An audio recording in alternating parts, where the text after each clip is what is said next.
Hey guys, Tarke here, and today I'm going to break down our rough first draft for our Chris Wilson Baeclast, which will be happening on the 2nd of March at 7 AM UK time, which is 8 PM New Zealand time.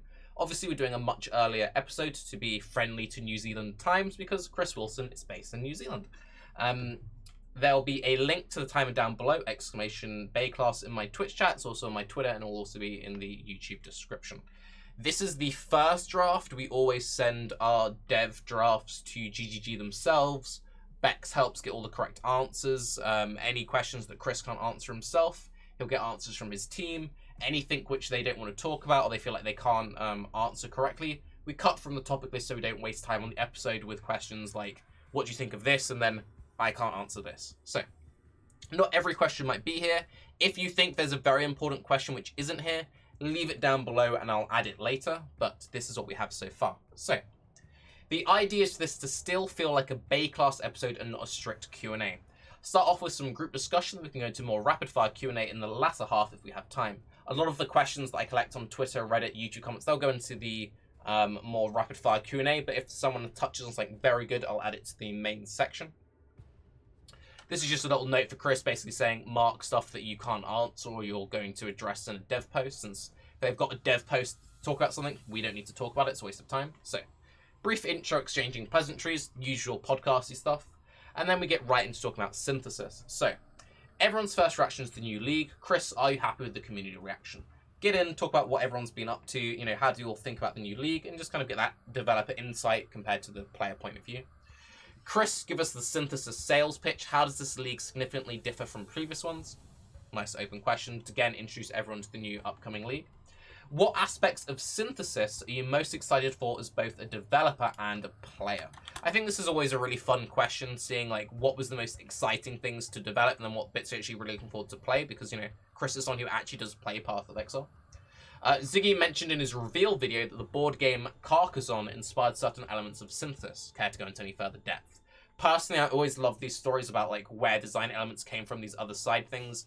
Anything which can get Chris talking to greater influences is always just incredibly interesting for me. This league and the last both have very heavy narrative elements. Is this a trend we can expect to see continued going forwards? With this in mind, what has the team learned from Betrayal going into Synthesis? The final mastermind fight felt very anticlimactic once you defeated the final boss. Basically, do we expect to see more narrative focuses at every single league? Are we expecting to see a slightly more satisfying ending? Because personally, I found the final fight a bit With the addition of synthesized items and the heavy crafting focus the last few leagues, what is the philosophy of dropped versus crafted items? A lot of people ignore most dropped items, or they just pick them up only to later scour, so I'm very curious to see what GG has to say about that kind of thing.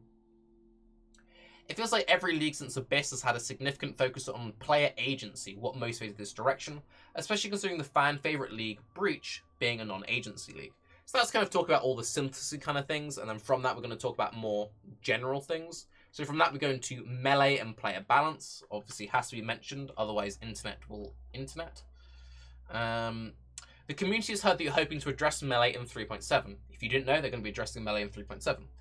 Do the patch notes in 3.6 have any cursory changes to melee skills to hold people over until then? So we're not expecting the big, 3.6 is focusing on hand casting, it's going to be all about spells. Can we expect any small change just to give the melee players something until they get their big upcoming reworks? When it comes to player balance, how do you prioritize development, responding to community concerns versus being proactive? This league has a focus on holy and chaos themes. Last league had cold damage time and impale. What motivated the shift in development around promoting specific archetypes? This is a very interesting question, since Path of Exile traditionally has been kind of an all-over-the-place Wild West game, but we're seeing a lot more funneling into specific archetypes and design and ascendancies. So it's always interesting kind of seeing what the head has to think about that kind of things. What abilities are you most excited for as a player from the hand casting rework? Just a nice fun bit of trivia. You talked on a previous Baeclast about the state of movement in Path of Exile, and recently we've seen slow and steady changes to movement as a whole. How close to your vision of movement are we in PoE? This gradual balance seems a step away from the more sweeping approach when tackling other sticky issues such as hand casting, when is drastic change warranted over slower staggered ones? Get a little bit of insight. Should we expect more movement changes? Also, why do we see very slow changes, but then also very rapid changes? Kind of getting the insight on when it's like we need to be careful with the community and when we just want to like make the big change for the ultimate improvement of the game. General PoE. Before we move into more general PoE discussion, how do you reflect on Betrayal League itself, especially with the mixed community reaction? I know some of you hate Betrayal. Personally, I absolutely adore it. Kind of seeing how GGG felt Betrayal went as a league, what changes they'll be making going forward. You know, just interesting stuff. You've mentioned in interviews that with 4.0 you'd like to retire dated league mechanics and only ever have 10 leagues worth of stuff in the game at once. What factors will go into making these decisions? Do the set rotation system in games like Magic the Gathering influence these decisions? We know that Magic the Gathering is a very big game for Chris himself and inspired a lot of early Path of Exile. You know, for anyone who's familiar with formats and card games, this idea of rotating leagues, it's very similar. We've seen influences through board games for Synthesis League itself. You know, where are we seeing these other influences from other game genres and other games themselves? Previous leagues were used as a running beta to test out mechanics before bringing them core. However, we haven't seen a drop league since sometime around Talisman. This is due to a focus on designing with core integration being a priority. What would it take for a future league not to make the cut? Delve has already seen multiple significant rebalances. Being obviously one of the biggest mechanics in PoE, has Delve posed many issues by limiting future design space? Do you think Delve has fully achieved its design goals? It'd be impossible to have a conversation without talking about Delve. Delve is such a large part of the game now. We had to address Delve.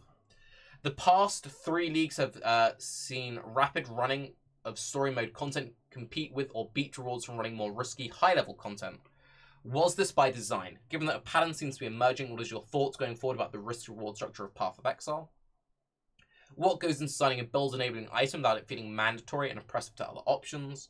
What determines whether a rarity or power level nerf is needed to bring an item in line? See Impulse or Poet's Pen, etc. And then finally, before we get into the rapid-fire Q&A stuff, just a gaming industry question. I don't know if we'll get an answer, but I thought I'd throw it out there. What are your thoughts on the recent mass layoffs in the industry, specifically in areas of community management or growth, as someone at the head of a studio?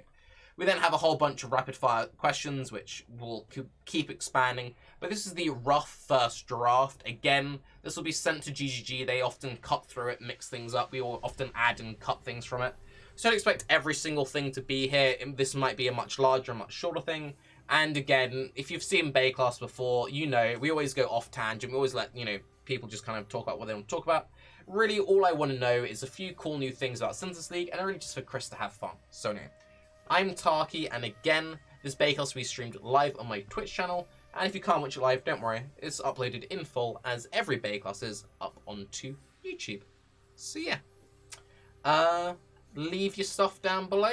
I'll see you all in a little bit. And also expect my 3.6 reaction video to come out in the coming days before Baeclast. If you're wondering why there hasn't been much stuff on the channel recently, I was away in Ireland visiting my girlfriend for my birthday, and also her birthday, because our birthdays are only days apart. But yes, I'm Tarke. Have a good day. Bye-bye.